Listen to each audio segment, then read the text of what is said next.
Di awal film kita diperlihatkan seorang cewek yang baru aja bangun dari tidur. Dia bernama Lee Nami. Sebut saja Nami. Nami ini adalah seorang marketing di salah satu perusahaan startup. Dan dia juga sesekali bekerja di kafe ayahnya secara part-time. Hari-harinya dia jalani seperti biasa, bangun tidur, mandi, naik bus menuju tempat kerja, belanja online, main game, sampai ngumpul bareng teman-temannya hingga larut malam. 노래 틀어줘.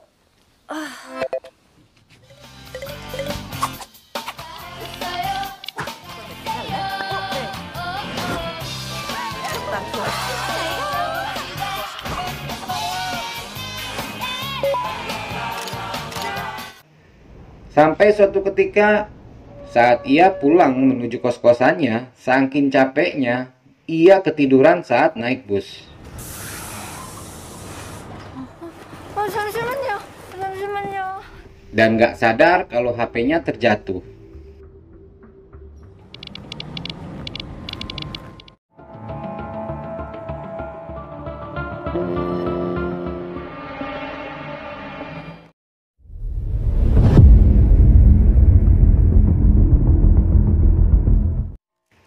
Keesokan harinya, temannya Nami yang bernama Yunjo menelpon. Bukan Nami dong yang mengangkatnya. Di sini Junyong menjawabnya, namun menggunakan suara palsu wanita dari sebuah aplikasi agar tidak dikenali. 이남이, 아직도 자? 여보세요? 어제 버스에서 요즘 노래방에서 난리들이 났더만. Junyong kemudian mengatakan, aku menemukannya di sebuah bis. Apakah aku harus serahkan HP ini ke polisi? Yunjo kemudian menjawab, tunggu dulu, aku bicarakan dulu pada Nami. Nanti aku menghubungimu kembali. Setibanya Yunjo di kos-kosan Nami, Naminya kok nggak ada. Lalu tiba-tiba Yunjo melihat telapak kaki ada di bawah meja. Otomatis ya kan, Yunjo jadi ketar-ketir, ketakutan. Dengan perasaan takutnya itu, Yunjo kemudian mencoba memberanikan dirinya menghampiri kaki itu. Ternyata, si Cumi cuma sedang tidur aja akibat semalam mabuk berat. 야! Sampai nggak sadar kalau dia tidur di bawah meja.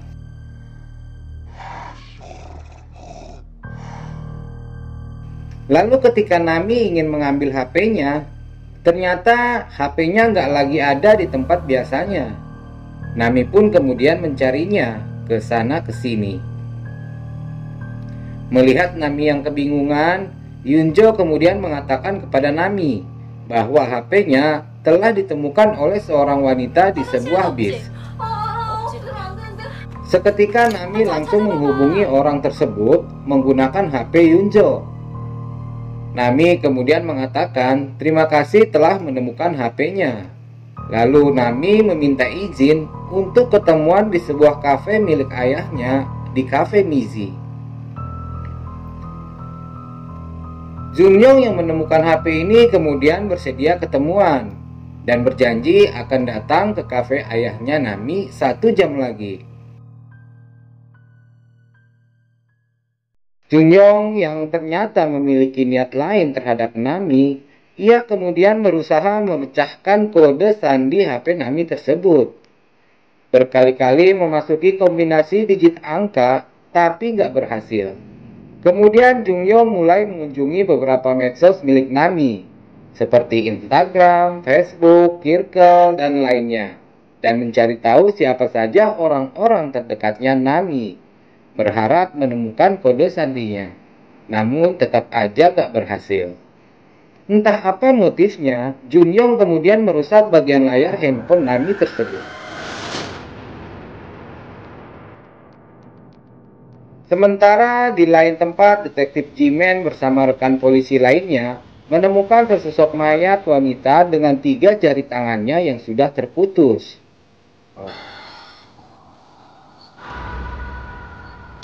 Di sini polisi tidak menemukan sidik jari pelakunya. namun menemukan sebuah botol kecil yang terkubur bersama jasad si mayat wanita tersebut.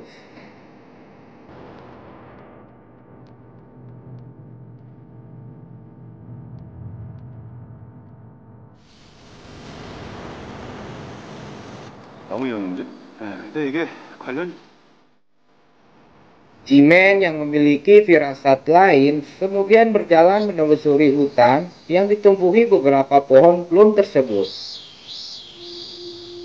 Hingga kemudian Jimen menemukan kembali sebotol suplemen nutrisi pohon yang masih tertancap pada akar pohon, yang batangnya terdapat tulisan nama Junyo.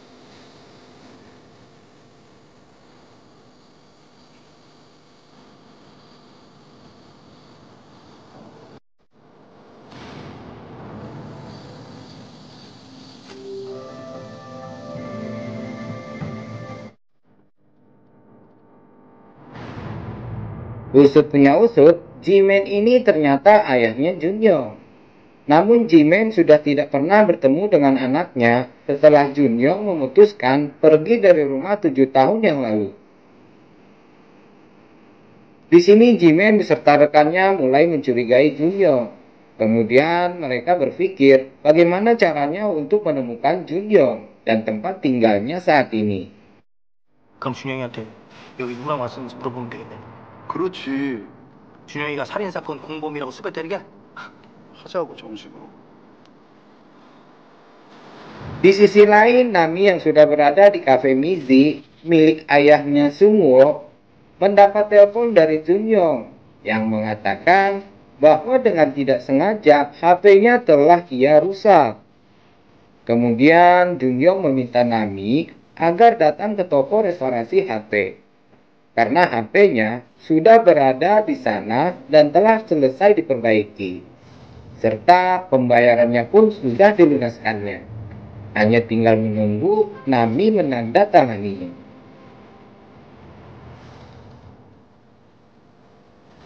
Seketika Nami pun langsung menuju pusat perbelanjaan Hunje, mendatangi toko reparasi HP sesuai dengan alamat yang Junyo berikan. Begitu sampai, loh kok HP-nya belum diperbaiki?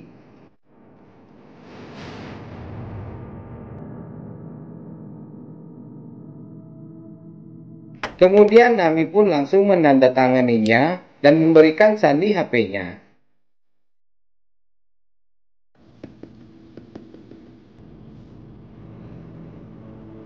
Setelah mendapatkan sandinya, Junyong kemudian mengganti LCD-nya dengan sangat cepat.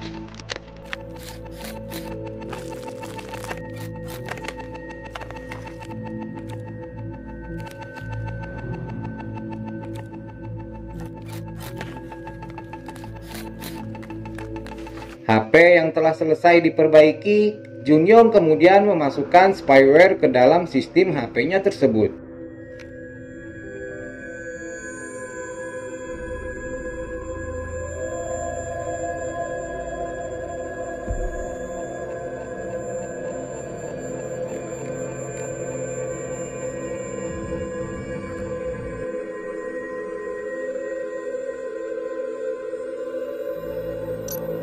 Tapi yang jelas, spyware ini adalah semacam software peretas yang biasa digunakan para hacker. Widih, ngeri. Kemudian terlihat Junyong sedang mensinkronkan HP tersebut dengan HP miliknya. Wadidaw, apa nggak ngeri coba? Jelas dong, sudah dipastikan chattingan, live TikTok, michat, mifan, kontak, SMS, saldo, dan lain-lainnya bisa dilihat oleh Junyong dengan jarak jauh sekalipun. Gak cuma di situ, bahkan saat Nami tidak menggunakan HP-nya, Junyong dapat melihat melalui kameranya. Bisa mendengar segala percakapan dari speakernya, bahkan dapat mengoperasikannya dari jarak jauh. HP yang telah selesai diperbaiki, Nami pun kemudian pulang.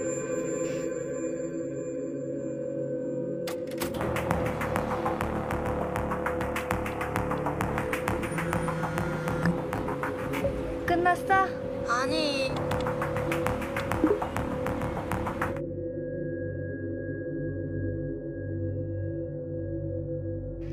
Nami yang gak sadar bahwa HP-nya telah diretas, meski dia tahu HP-nya sekarang semakin boros baterainya, ia menjalani hari-harinya seperti biasa, seolah-olah tidak ada terjadi sesuatu pada dirinya.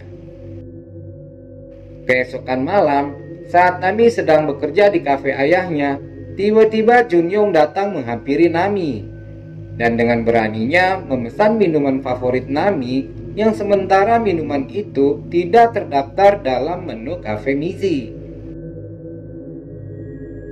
Junyong yang mengatakan kalau dia adalah pelanggan lama, akhirnya minuman yang dibuat ayahnya seharusnya untuknya, Nami pun memberikannya kepada Junyong. 잠깐만요. 왜 이제 와? 단골? 자두에서 Di tengah malam, Junyong yang sudah berada di rumahnya masih aja memantau aktivitas Nami.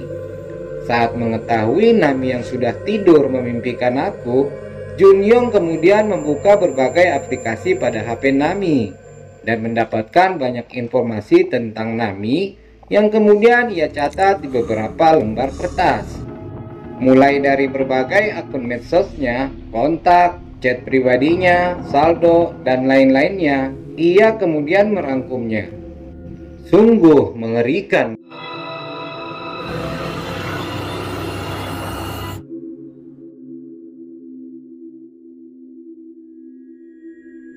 Gak sampai di situ, Junyong yang menggali semua informasi tentang Nami mendapatkan alamat rumah serta kode untuk masuk ke kamar Nami. Junyong kemudian menuliskan beberapa daftar orang-orang terdekat Nami dan berencana akan menyingkirkannya karena menurutnya akan merepotkan dirinya.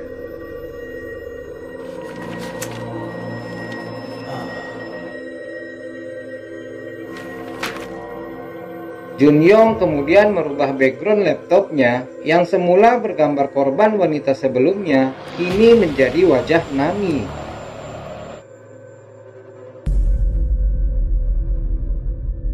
Keesokan harinya, bos Nami memberi kabar bahwa perusahaannya mendapat proyek besar.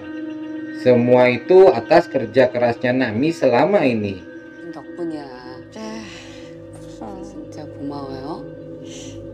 연봉 인상 얘기. Sebagai karyawan terbaik dan paling lama, kemudian secara diam-diam bosnya Bu Oh menaikkan gaji Nami hingga 2 kali lipat. Tentu Nami senang dong kan? Siapa yang gak senang ya kan, gajinya naik 2 kali lipat lagi. Tapi di waktu yang bersamaan, Junyong memasuki kos-kosan Nami dan mendapatkan HP cadangan Nami.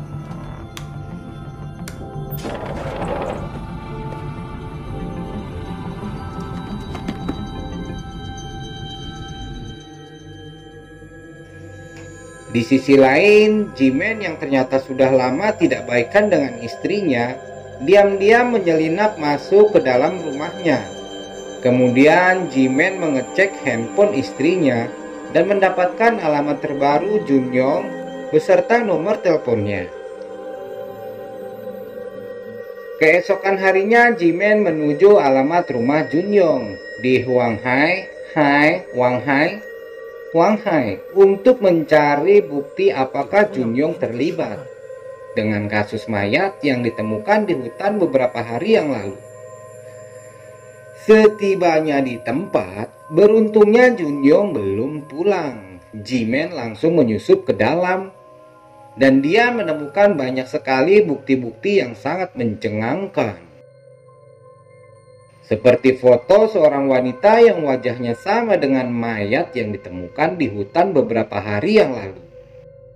Kutek kuning yang dipakai si mayat, berbagai kartu nama palsu, serta koper yang berisi peralatan untuk melancarkan aksi peretasannya. Bahkan sampai rangkuman informasi tentang Nami pun Jimen temukan. Tapi tiba-tiba ternyata Junyong pulang.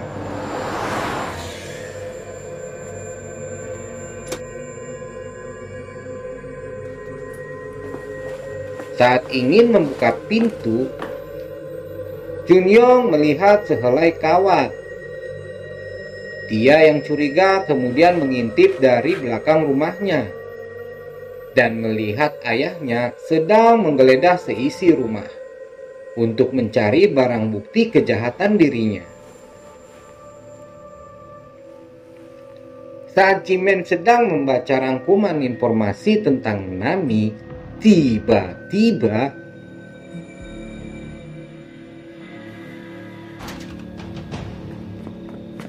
Jimen yang terpancing lalu mengejarnya.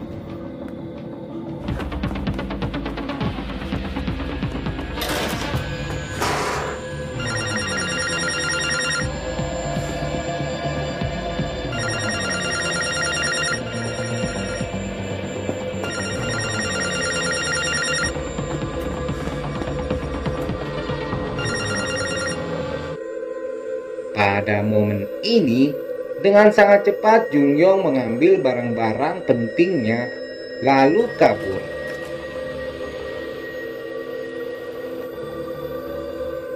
Siapa sangka ternyata Jungyong menuju kafe Mizi. Di sini dia menjual sebuah tiket konser Peter Pan kepada Nami. 3만 원. 네, 확인해 보시고. 감사합니다. 얼마에 파실 거예요? 감사합니다. Sebagai seorang ayah yang sangat peka, melihat gerak-gerik Junyong yang aneh dan mencurigakan, Sunwo menyarankan kepada Nami agar ia menjauhi Junyong demi keselamatannya. Tapi sayangnya, Nami malah mengatakan bahwa Junyong adalah pemuda yang baik, taat beribadah, dan tidak sombong. Baik opo neto mbak? 처음 왔는데 단골인 척하고. 아빠 이렇게 감시하고 집착하는 거 그게 더 이상해.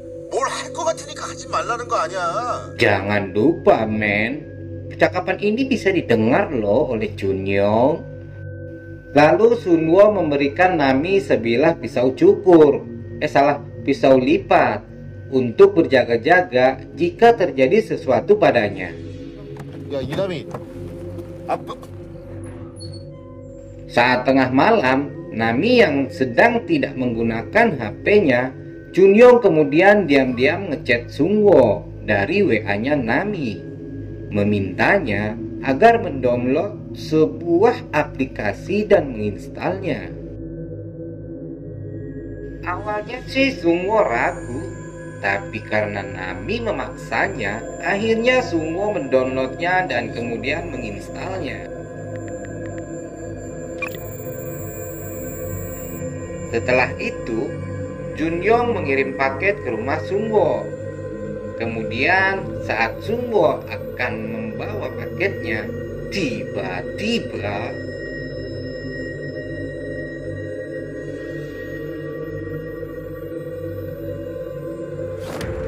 sementara di sisi lain polisi menemukan 7 mayat wanita di tempat yang tidak jauh dari penemuan mayat sebelumnya. Jimen yang telah mengetahui pelakunya adalah anaknya, ia pun masih merahasiakannya. Di esok harinya, Junyong mengupload seluruh foto karyawan startup dengan caption yang sangat mencengangkan melalui akun keduanya Nami. Melihat hal ini dan merasa bukan ia yang melakukannya, seketika Nami bergegas menuju kantor startup, di mana tempat ia bekerja. Dan setibanya di tempat, bukannya cipika-cipiyo seperti biasanya, seluruh rekan kerjanya justru menatapnya dengan tatapan debt collector.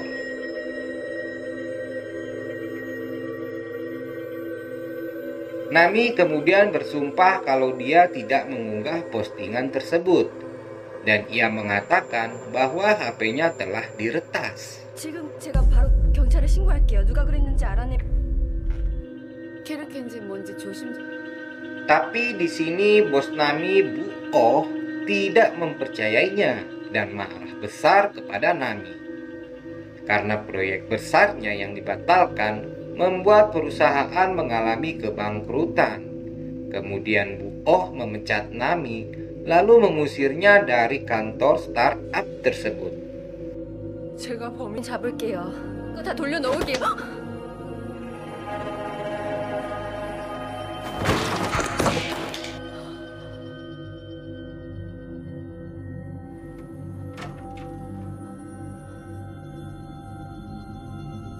Satu persatu orang-orang terdekat Nami berhasil Junyong singkirkan. Kemudian, ditemani Yunjo, Nami melaporkan kejadian ini ke KUA, ke polisi. Tapi petugas yang melayaninya tidak bisa menindaklanjutinya karena tidak adanya bukti-bukti peretasan yang dimiliki oleh Nami. 야, 이렇게 가면 어떡해? 누가 이랬는지. Beberapa saat kemudian, Junyong mengabari Nami lewat WA ayahnya bahwa hari ini kafe tutup. Di sisi lain, meski sedang terancam, Sungwo berjanji akan membunuh Junyong jika ia sampai menyakiti putrinya. Mendengar hal ini, Junyong bukannya takut, malah tersenyum dan membanggakan dirinya telah berhasil sejauh ini hanya dengan kurun waktu 3 hari saja. Sakit nih orang. Nami kemudian menghubungi Junyong agar datang ke kafe Miji.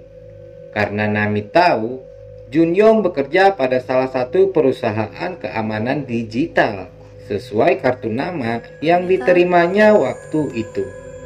Kartu nama palsu, Mi. Gak lama kemudian Junyong datang. Nami langsung meminta tolong untuk mencari tahu siapa yang mengetahui password IG-nya selain dirinya dan Yunjo.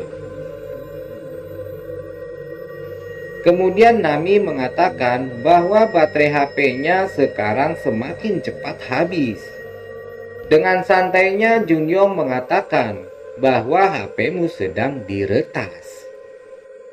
Kemudian Junyong menjelaskan bahwa kamera sebagai mata si peretas dan mikrofon sebagai telinganya. 이 모습이 상대방한테 그대로 노출된 이 마이크가 귀가 되는 거예요. Bahkan si peretas bisa mengetahui lokasi saat melakukan panggilan. Lalu Junyong mengatakan dia butuh waktu untuk menemukan si peretas tersebut. Saat Nami mengantarkan Junyong untuk pulang, dengan wajah beringasnya Junyong mengatakan bahwa spyware yang ada pada HP-nya hanya bisa dipasang dan dikendalikan dengan jarak dekat. Sontak Nami langsung berpikir bahwa pelakunya adalah Yunjo, teman dekatnya sendiri. 위치 추적이랑 도청이 목적이라서 원격 조정 안 되는 거. Kemudian Nami menuduh Yunjo karena semalam hanya Yunjo lah yang mampir ke rumahnya. 나 말고 너밖에 없잖아. 아까 들었잖아. 아니면 그냥 아니라고 해. 그럼 믿을게. 이상하네. 왜 갑자기 나한테 난리야? 그러니까 아니라고 해줘. Yunjo yang tidak terima atas tuduhannya kemudian pergi dan mengatakan kepada Nami agar nggak lagi menghubunginya sampai kapanpun. 다시는 Jelas, di sini Junyong kembali berhasil menyingkirkan salah satu orang terdekat Nami setelah sebelumnya berhasil menyingkirkan ayahnya, rekan kerjanya, serta bosnya Ibu Oh. Sekarang Nami hanya tinggal sendirian tanpa orang-orang terdekatnya. Ada yang mau nemenin? Mau ketemu sama si Kopet? Sementara di hutan polisi masih terus melakukan pencarian mayat.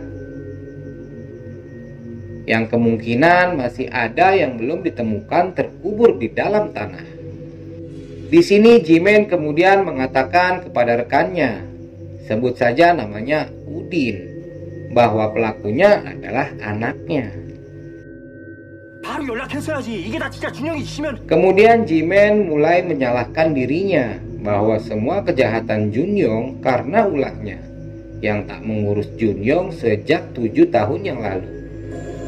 Gak nunggu lama Udin langsung tancap gas. Mereka pun berdua menuju toko reparasi milik Junyong.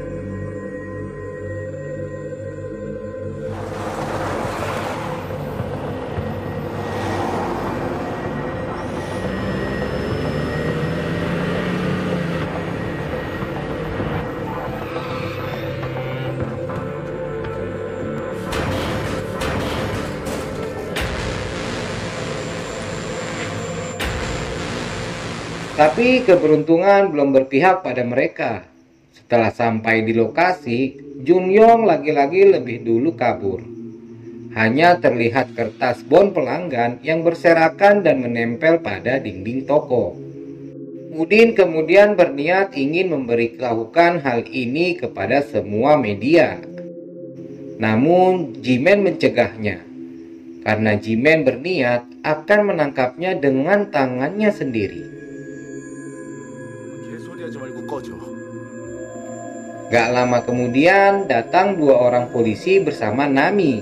Ternyata Nami sudah mencurigai bahwa yang meretas HP-nya adalah si tukang reparasi HP-nya.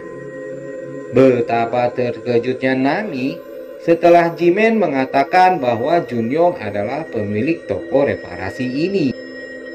Lalu Nami menelpon tempat Junyong bekerja di pusat keamanan digital. Nami kembali terkejut bahwa pihak perusahaan mengatakan tak memiliki karyawan yang bernama Junyong. Nah lo? 잠시만요. 그 주여정은요? Sontak Nami kemudian berpikir mengapa Junyong yang dia kenal baik tega melakukan ini kepadanya. Jelas lah mbak kan target psikopat Junyong berikutnya. Lalu Nami bertanya kepada Jimen, kenapa hal ini sampai diselidiki oleh detektif secara rahasia? 주변 사람들한테 미친년 됐고요. 제일 친한 친구는 오준영이요? Di sini, Jimen hanya mengatakan bahwa ini kasus peretasan biasa. 무조건 잡을 겁니다. 그러니까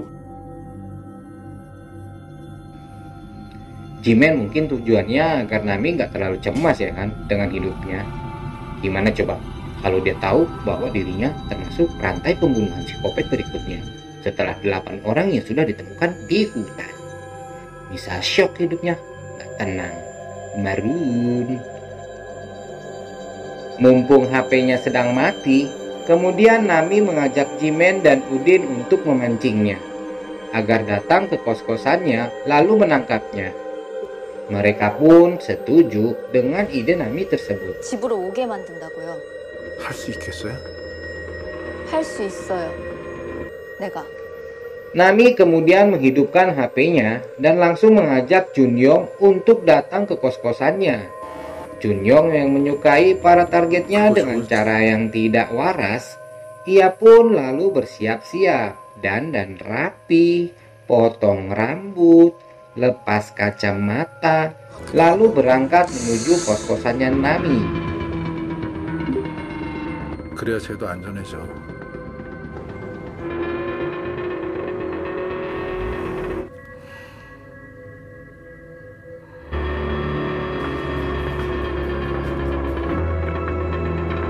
Setelah Junyong tiba di depan kos-kosannya Nami, Jimen langsung menyergapnya. Namun, Junyong yang berubah penampilannya membuat Jimen dan Udin terkecoh. 우준영 돌아.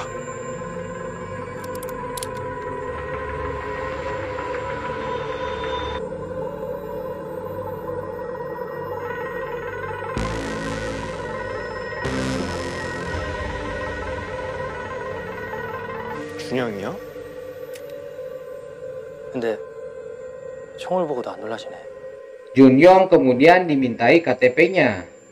Bukan malah ngasih, tapi justru balik meminta. Karena tidak sepatutnya polisi menodongkan pistol pada warga sipil, ujarnya. 경찰이면 다야? 잠깐. Daripada berurusan panjang, rumit, ribet, mereka pun membiarkannya pergi. 저 새끼 느낌이 좀. Setelah Junyong pergi, Nami kemudian mengatakan kepada Jimen bahwa pertemuannya dengan Junyong hari ini dibatalkan, diundur hingga akhir pekan. Setelah itu Nami kemudian menggunakan HP cadangannya demi keamanan dirinya.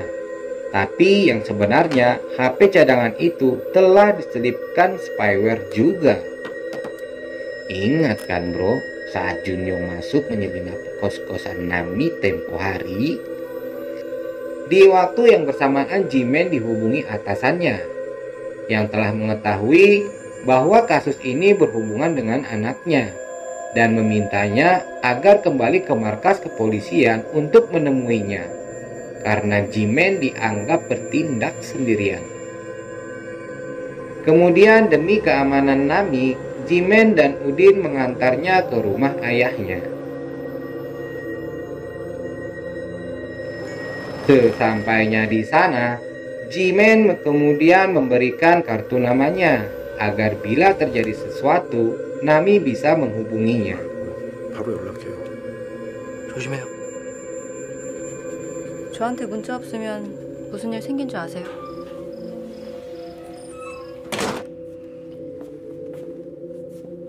Nami yang tidak mengetahui bahwa Junyong ada di dalam, ia berjalan dengan santai dan melihat ayahnya sedang tertidur menggunakan selimut. Saat Nami sedang istirahat di kamar, tiba-tiba masuk WA dari Junyong dan mengatakan, "Kamu ganti HP ya? Aku juga ganti kok." Nah lo. Saat Nami menghubunginya, lah kok terdengar getaran handphonenya.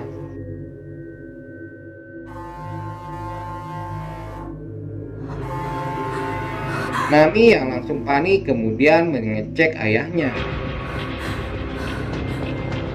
Setelah selimutnya dibuka, ternyata hanya sebuah tumpukan bantal. Kemudian Nami mencoba menghubungi Jimen, tapi Junyong langsung menghapus digit angkanya. Bahkan Junyong memotret Nami dengan handphonenya.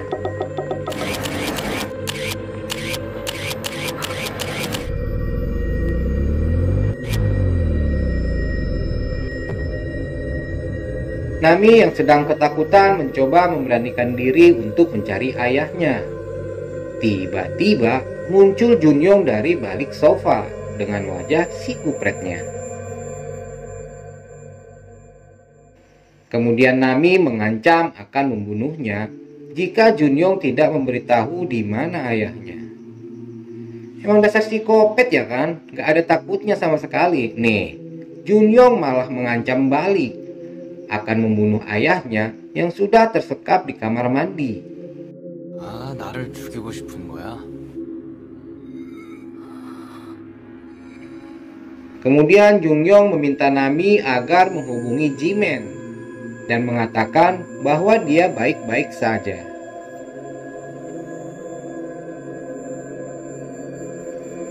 Kemudian Nami bertanya kepada Junyong, "Kenapa kamu setega ini kepada saya?" Dengan santainya, si kupret mengatakan salah Mbak, kenapa jatuhin HP-nya di bis? 그렇게 될 거야? 아니, 뭐 대단한 이유가 필요한 거야?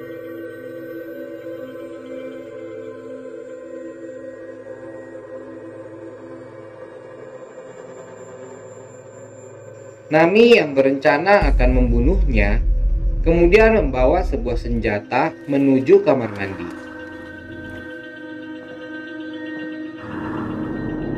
Melihat ayahnya yang sedang disekap oleh Junyong di dalam bak mandi, Nami langsung memohon agar ayahnya dilepaskan. Dan dia berjanji akan mau melakukan apapun perintahnya Junyong.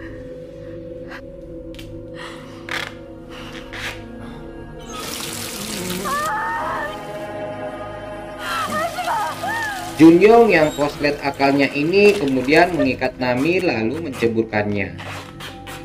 di dalam bak yang sama dengan ayahnya. Otomatis dong ayahnya tertindih dan semakin tenggelam. Sadis.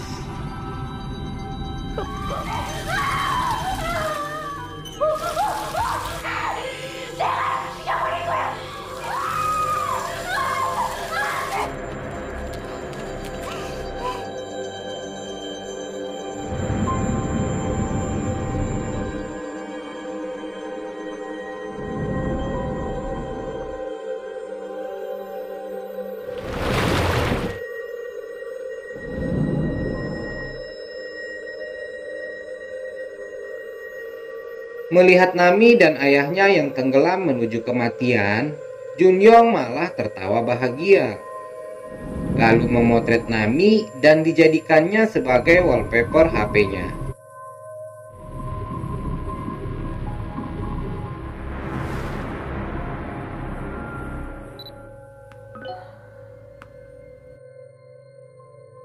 Junyong yang akan duduk santai sambil menunggu kematian Nami juga ayahnya, ia menemukan secuil kertas tulisan Nami. Dan melihat Udin yang menyelinap masuk ke dalam. Junyong yang sudah bersembunyi kemudian mengikuti Udin dari belakang sambil membawa senjata. Ketika akan menusuknya, tiba-tiba Jimen menodongkan pistol di kepala Junyong, lalu menghajarnya hingga bebek belur. Lihat Junyong yang berhasil dilumpuhkan, Udin kemudian mencari Nami dan ayahnya, dan menemukannya sedang terendam di dalam bak mandi. Nami yang lebih dahulu berhasil diselamatkan, menatapi ayahnya yang masih belum juga berhasil disadarkan.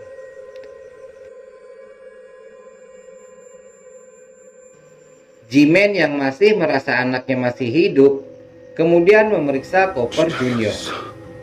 준영이 죽은 거 아니잖아.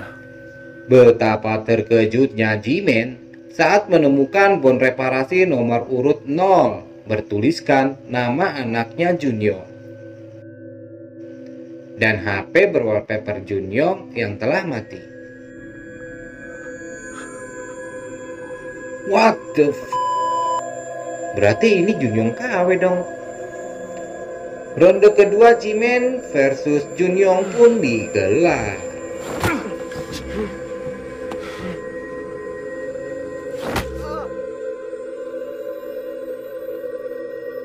Lalu Nami yang penuh amarah kemudian melihat ke arah Junyong KW. Si Junyong KW malah masih aja senyum-senyum meski wajahnya sudah ringsek berdarah-darah. Nami kemudian diam-diam meraih pistol Udin, lalu berjalan perlahan mendekati Junyong.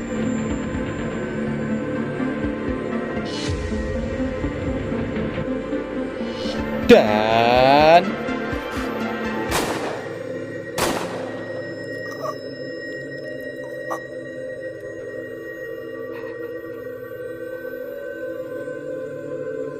Nami yang lagi macan habis ngedor si kupret, tiba-tiba mendengar ayahnya memanggil-manggil namanya. Nami menoleh, berlari, dan memeluk ayahnya. Dan mengatakan, jangan lupa subscribe channel ini. Terima kasih telah menonton. Film pun berakhir. Sedikit tambahan dari saya. Dari film Unlocked ini, kita mendapatkan sebuah pelajaran yang sangat berharga, bahwa dimanapun kita berada, sekalipun kita anggap aman, kita tetap harus waspada, karena kejahatan bisa terjadi pada siapapun dan dimanapun, apalagi dengan orang yang baru kita kenal. Jangan mudah deh percaya ya, khususnya bagi yang menyimpan sesuatu di HP, apalagi sifatnya privasi. Agar jangan asal taruh aja HP di sembarang tempat, apalagi meminjamkannya berhari-hari. Bagi yang gemar dengan berbagai aplikasi, agar cek terlebih dahulu keamanannya sebelum menginstalnya. Ya kalau bisa nggak usah lah ya menginstal sebuah aplikasi dari sumber yang tidak resmi. Satu lagi, selalu dengar ucapan orang tua kita. Saya Rijal Masa Depan, pamit undur diri sampai jumpa di alur cerita berikutnya. Janganlah jadi orang sabar. Aduh, susah gua jadi orang sabar.